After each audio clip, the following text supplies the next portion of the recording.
鲁智深喝醉了酒，唱着歌来到山门之外。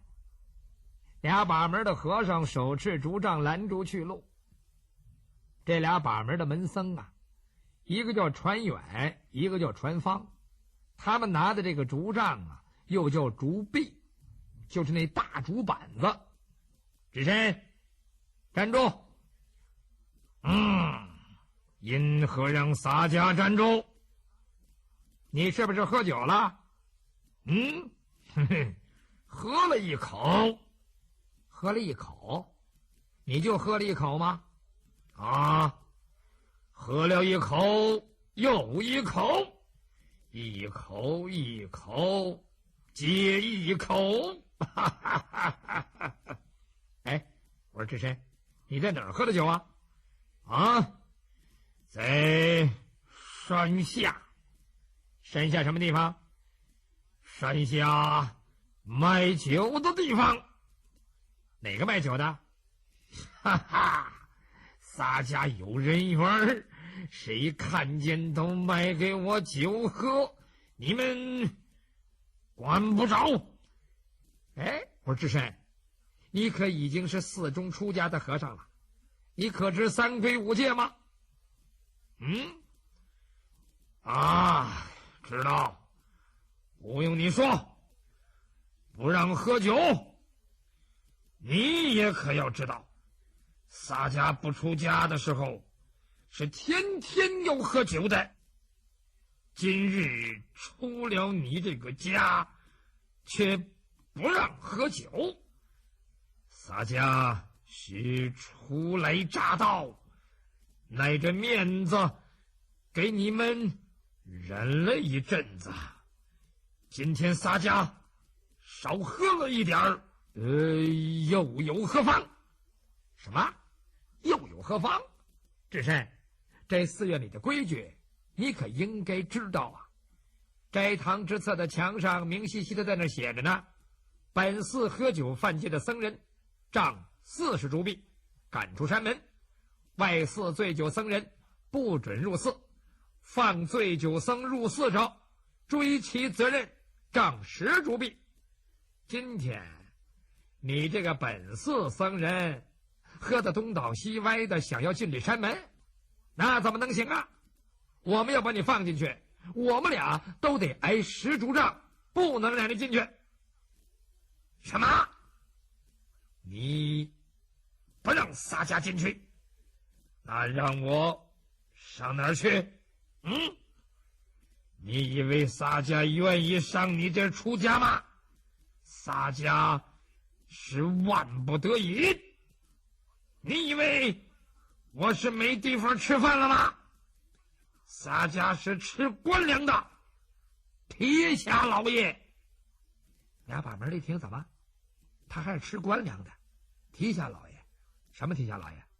哎，我说智深，你是哪儿的提辖老爷？我是哪儿的提辖老爷？你问谁呀？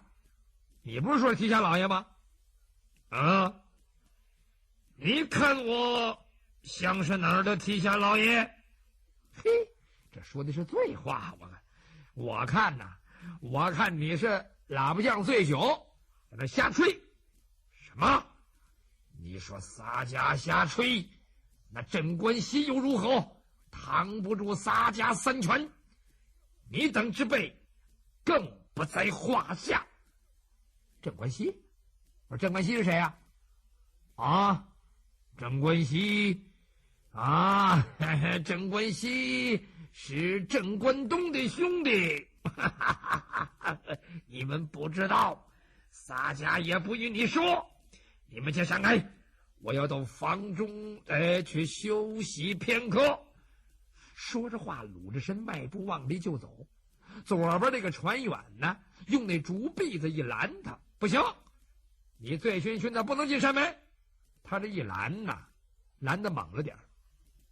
鲁智深往里边走的也冲了点儿，还偏赶上他这个竹杖上头斜着劈出来个竹刺，把鲁智深那肚子给扎了一下子。这下子鲁智深可火了。你敢如此无礼！他伸手把这竹杖就给抓住了，一拧，那船员就撒手了，把这竹杖让鲁智深给夺过来了。这和尚一看竹杖被夺过去了，下一步大概就该揍他了，他转身往里边又跑，鲁智深迈步要追。这功夫旁边这船方呢，用他手里边这竹杖斜着往地上这么一杵，智深，你可不要无礼！这么一来，把鲁智深给绊了个趔趄，因为他喝醉了，这脚底下就有点不大伶俐。怎么，你也欺负洒家？鲁智深的回身，咣，他就踹了一脚。这脚啊，可不是往他身上踹的，是往他手里拿着的这个竹杖上跺了一脚。这竹杖呢，是一头着地，一头在他手里这儿抓着。他这一脚正跺在这竹杖上，这下子他这手可就抓不住了。竹子那东西有弹力，从他手里边这一脱落，往下这一崩，正拍他脚面上。哎呦我的妈呀！哎呦！这船房当时就坐地下了，俩手抱着脚面就在那揉，可他悟了。这脚面眼瞅着就往起鼓，没高面起子自个儿发了，肿得像个小馒头似的。他这一坐下，跑进去的那船员在远处看见了，他可没看清他是怎么坐下的，吓得这船员赶紧往里边跑去禀报监司。监司啊，不好了，那智深喝醉了酒，他往寺里边愣闯啊，我们拦他拦不住啊，把我们那竹杖给夺过去了，把船房那腿啊大概给打坏了，您快看看，就把他蹲那儿不能动了。他这一说，这监司也火了，了得他了啊！夺这些人，我要正这寺规，快点招人！是。这一下子马上把寺院里的火工、执厅教夫，还有闲着的和尚、帮忙的年轻力壮的人全都给招呼来了，一共凑了有30来个，手里边都拿着棍子、棒子、扁担、门栓，分两路奔前门可就来了。这阵儿鲁智深拿着那竹杖正往里边走呢，他晃晃荡荡的想要往自个儿那屋里睡觉去，这伙的人呼啦的一下子就围上来了。鲁智深一瞧，你们要干什么？看谁要来与洒家作对吗？这个时候就听监司在旁边说话了：智深，你醉闹山门，搅乱清规，来呀，把他轰出院去。是，走，快走，快！这伙人举着棍子棒子来轰鲁智深，这鲁智深哪听这个呀？怎么？你们要把洒家轰出院去，洒家偏偏就是不去。他把这竹杖在手中一横，你们拿个来。有一位举着个门栓上来了，他横着照着鲁智深就是一门栓，这一门栓就扫过来了。别看鲁智深现在喝了这么多酒，但是动起手来那反应仍然是那么机敏。他一看这门栓扫过来了，啪，一个二起蹦子在门栓上就跳过去了，接着一涮这竹杖，正抽这拿门栓的嘴巴子上。这竹篦子抽的可真不轻，疼的这位当时把这门栓就扔了，俩手捂着腮帮子，马上就撤下去了。鲁智深呢，用脚踩住这门栓，往后一搓，啪，往前一踢，砰，把这门栓接在手里了。竹篦子扔了，那玩意儿有点软，打群架不赢手，这门栓还行，哪个还来？这伙人呐，谁也不知道鲁智深当初是干什么的，寻思着你就是再大的本事，一个人能顶得住我们30来个吗？话又说回来了，我们这30来个人要是把这一个醉鬼都赶不出去，我们也太废物了所以这些个人都没有示弱，一起往上，一边打一边喊：你快出去，快出去！你喝酒犯戒还不快走！哗啦哗啦哗啦，棍子棒子一起朝鲁智深身上可就砸过来了。这阵的鲁智深应付自如，面无惧色。他看着上来这么一帮人要跟他打架，他倒觉得高兴了。为什么？这些天在这山上，他憋闷的要死，今儿个恰好可以借着这个打架的事儿出胸中的闷气。鲁智深往旁边略一闪身，先朝着这面上来的3位下手。他们这仨棍子是搂头盖顶砸下来的，鲁智深闪开一个，躲开一个，剩下这个他用门栓那么一扛，啪，这棍子出手了。鲁智深往上一进步，来了一个倒拉横扫旋风腿，扑通扑通扑通，仨全踢躺下了。这仨一倒下，绊倒了5个。接着鲁智深摆开门栓，乒当乒乓嘿哈，哎呦妈呀，稀里哗啦！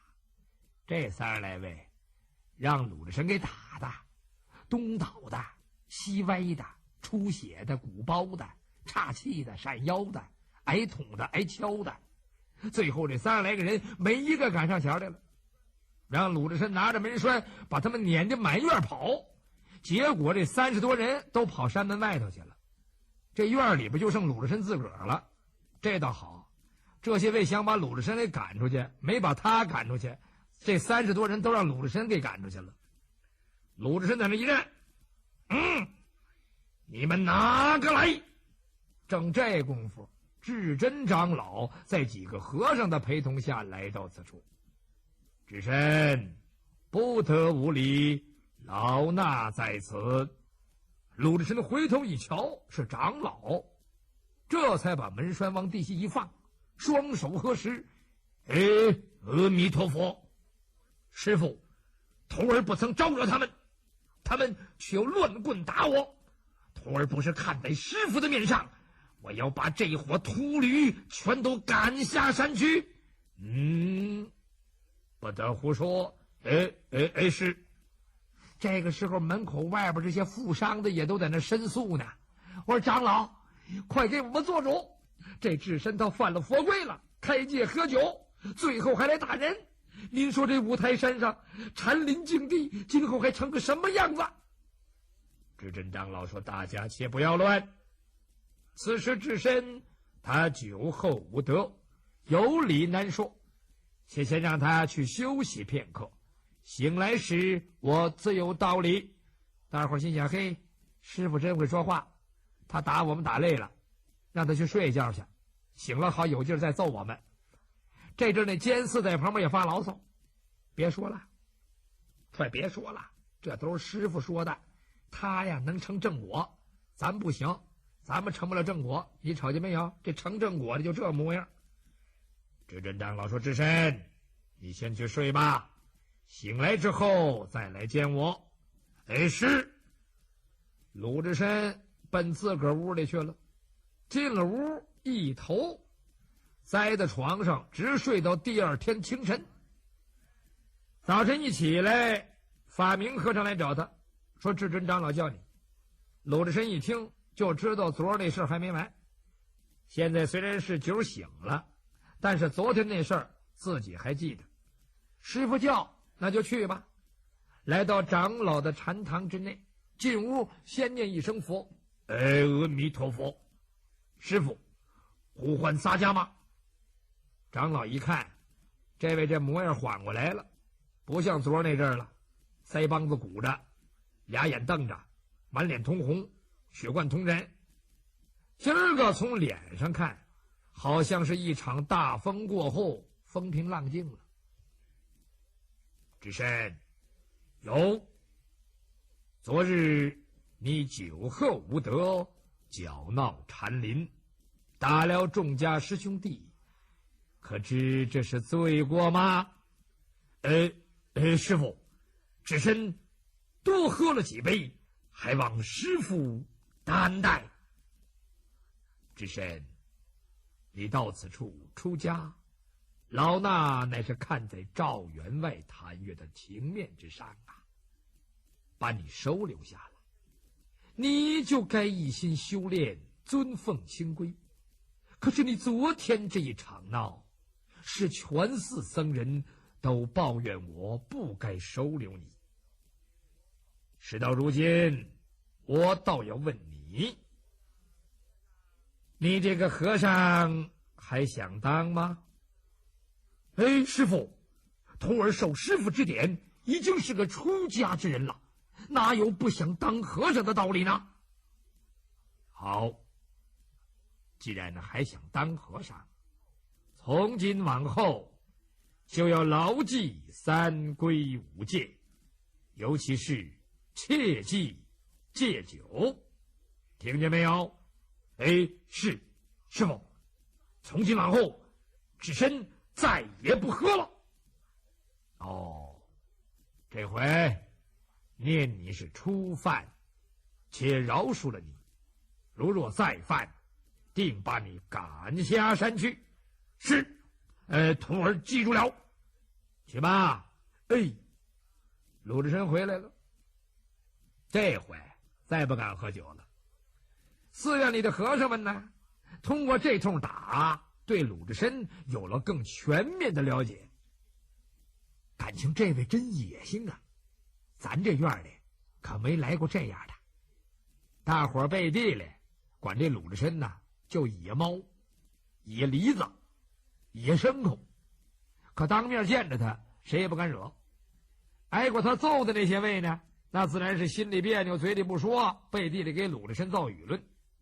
鲁智深呢不管这些，该练武练武，该坐禅坐禅。山下的赵员外、金老汉他们呢，隔段时间呢就到寺里边来看看他。赵员外也听说他酒后闹事了，背地里劝慰了他一番，说：“贤弟呀，你在这块地方，是龙得盘起来，是虎得卧下呀。佛门净地嘛，难得这个静啊。你要是在我那儿待着，恐怕早让官府给发现了。你走之后，那官府挨户搜查，查了2、3遍呐。你说这危险不危险？我偷着为你庆幸啊。所以贤弟，你得忍着。”鲁智深说：“我知道了，这你放心，我一定在这忍着。”一转眼的功夫，一个冬天过去了，到了早春2月，这天天气特别暖和。鲁智深自打上次闹了这一场之后，一憋气儿在这寺院里边待了4、5个月没下山。今儿个天气好，鲁智深也觉得该下去活动活动了，不然的话就得把洒家憋死。早饭之后，他信步走出了禅院，顺山路往下来。这时候是初春天气呀，林木反青，草色反绿，正是寒雪梅中尽，春风柳上归的时候。放眼四外，一片生机盎然，几只小鸟在林中欢唱，一阵清风吹来苏醒后的土香。鲁智深走到半山，看了看旁边那石径亭，一看这亭子，就想起来卖酒的来了，心想：这卖酒的打那次之后可再没见，也不知是寺里把他给辞了，还是他不敢来了。他那酒不错，今儿个要是来了，我还得喝点，不过别喝醉，别闹事儿，他们能把我怎么样？其实上回也不怨我，他们没事儿了不我，不然我能那样吗？这有好几个月不喝酒了，这肚子里头太素了，洒家五脏里的那点老底儿都耗不光了，满肚子都是青菜。这2天裤腰带见长，衣裳显肥，这要是当几年和尚，他娘的就得脱胎换骨。鲁智深一边琢磨着，他可就走出了五台府地的牌楼，下了山了。正走着，忽听见叮当叮当叮当之响。这儿怎么还有打铁的？顺声音一看，哎呦，感情这儿有个镇子。鲁智深迅步就走进了街口。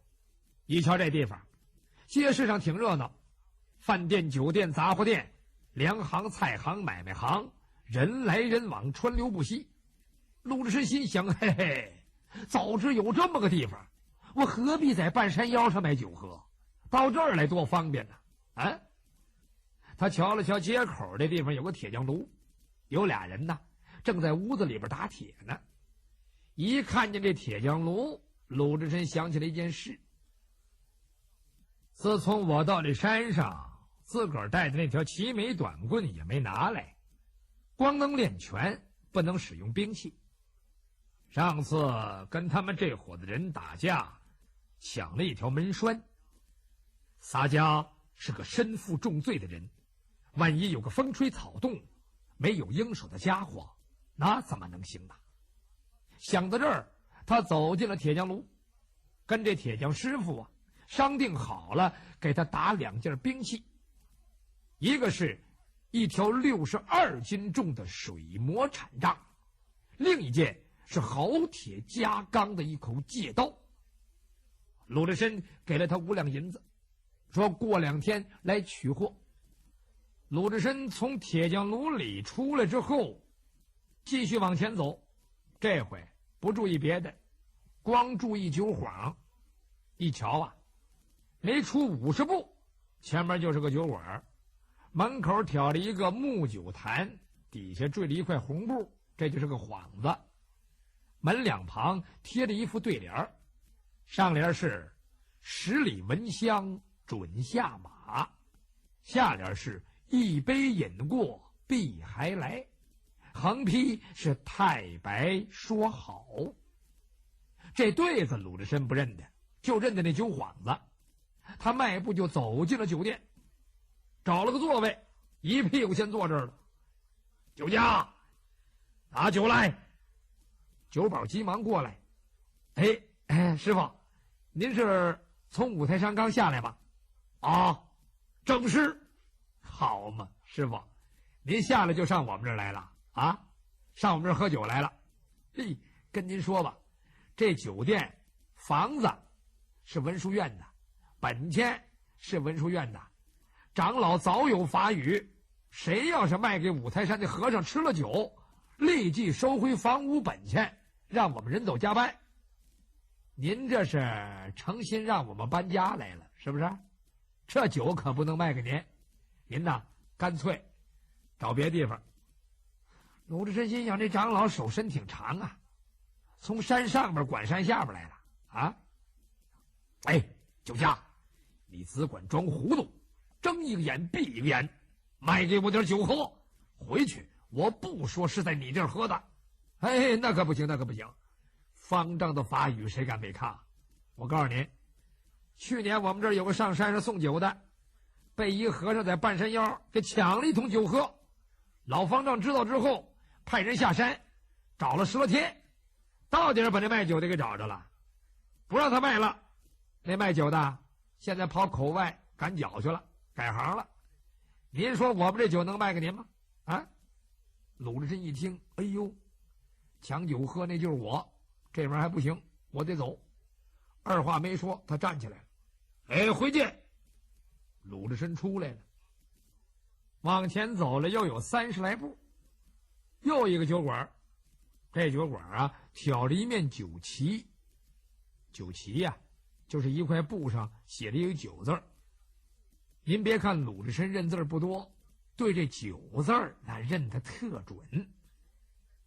鲁智深在这酒馆门口一站，一瞧这酒馆也有一副对子，上联是悲映日月弹筋骨，下联呢是胡转星斗化沧桑，横批4个字，把酒临风。